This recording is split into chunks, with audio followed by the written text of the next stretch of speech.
दोस्तों welcome to mom and baby. मैं ज्योति आप सभी का बहुत बहुत स्वागत करती हूँ। दोस्तों प्रेगनेंसी में जिस तरह से महिलाओं को अपने खान पान का खास ख्याल रखना चाहिए, उसी प्रकार से भरपूर आराम और नींद लेने के बारे में भी सोचना चाहिए। खासकर प्रेगनेंसी में सोने का सही तरीका और पोजीशन क्या होनी चाहिए, ये हर गर्भवती महिला को जानना बहुत ज़रूरी है। इससे कि आपको रात में सोने में कोई तकलीफ ना हो और कोई दर्द ना हो, और सुकून भरी और आरामदायक नींद ले सकें। प्रेगनेंसी के शुरू से लेकर आखिरी महीने तक, खासकर आखिरी महीने में बेड पर सोने की सही पोजीशन क्या होनी चाहिए, इसके बारे में जानकारी होना बहुत ज़रूरी है, ताकि गर्भ में पल रहे शिशु को कोई समस्या न हो और उसका विकास अच्छी तरह से हो सके। दोस्तों मुख्य रूप से सोने के लिए 3 स्लीपिंग पोजीशन होती है: बाईं या दाईं करवट में सोना, पीठ के बल सोना या फिर पेट के बल सोना।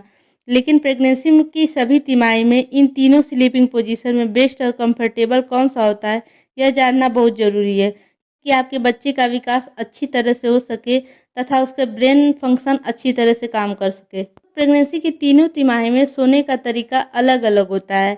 तो आइए जानते हैं कि प्रेगनेंसी की पहली तिमाही में सोने की सबसे बेस्ट पोजीशन क्या होती है। तो प्रेगनेंसी की पहली तिमाही में यूट्रस का आकार अधिक बड़ा नहीं होता है, इसलिए आप इन तीनों पोजीशन में सो सकती हैं और किसी भी तरह से सोने में आपको कोई भी परेशानी नहीं होगी। लेकिन डॉक्टर हमें बाईं करवट सोने के लिए ज़्यादा सजेस्ट करते हैं। अब जानते हैं कि दूसरी तिमाही में कैसे सोना है। प्रेगनेंसी के 4 से 6 महीने के बीच पेट के बल बिल्कुल नहीं सोना चाहिए। यदि आपको पेट के बल सोने का मन भी करता है तो आप केवल 16 सप्ताह तक सो सकती हैं, लेकिन इसके बाद आप भूलकर भी इस पोजीशन में ना सोएं।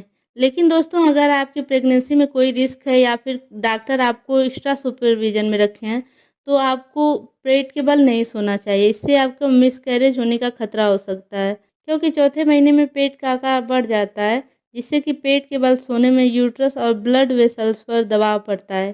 साथ ही पीठ के बल सोना भी दूसरी तिमाही में बंद कर दें। स्थिति में बच्चे और प्लेसेंटा में ब्लड सप्लाई सही से नहीं हो पाता है। दोस्तों दूसरी तिमाही में सोने की बेस्ट पोजीशन करवट लेकर सोना है। खासकर 20वें सप्ताह से इस पोजीशन में सोना शुरू कर देना चाहिए, ताकि करवट लेकर सोने की आपको आदत बन जाए। दोस्तों आइए अब जानते हैं कि तीसरी और सबसे आखिरी तिमाही में कैसे सोना है। तीसरी तिमाही में आपको सिर्फ और सिर्फ बाईं करवट लेकर सोना है। आप थोड़ी देर तक दाईं करवट सो सकती हैं, लेकिन ज़्यादा से ज़्यादा आपको बाईं करवट लेकर सोना है, क्योंकि इस दौरान पेट का आकार भी काफ़ी बढ़ जाता है, तो आपको पीठ और पेट के बल सोने में दिक्कत हो सकती है। प्लेसेंटा और किडनी आदि में ब्लड सर्कुलेशन सही से नहीं हो पाता है, तो आप प्रेगनेंसी के तीनों तिमाही में अपने सोने की स्थिति का खास ध्यान रखें। प्रत्येक दिन प्रॉपर नींद लें और कम से कम 8 घंटे की नींद अवश्य लें। बेबी का ब्रेन डेवलपमेंट अच्छी तरह से होता है तथा आपको थकान, एसिडिटी और मूड स्विंग से भी राहत मिलती है। दोस्तों तीसरी तिमाही में सोने में काफ़ी परेशानी होती है, तो आप सोने के लिए स्लीपिंग पिलो का भी इस्तेमाल कर सकती हैं, जिससे कि आपको आरामदायक नींद आ सके। दोस्तों वीडियो अच्छा लगा हो तो लाइक करें, चैनल को सब्सक्राइब करें तथा कोई क्वेरी हो तो कमेंट करें।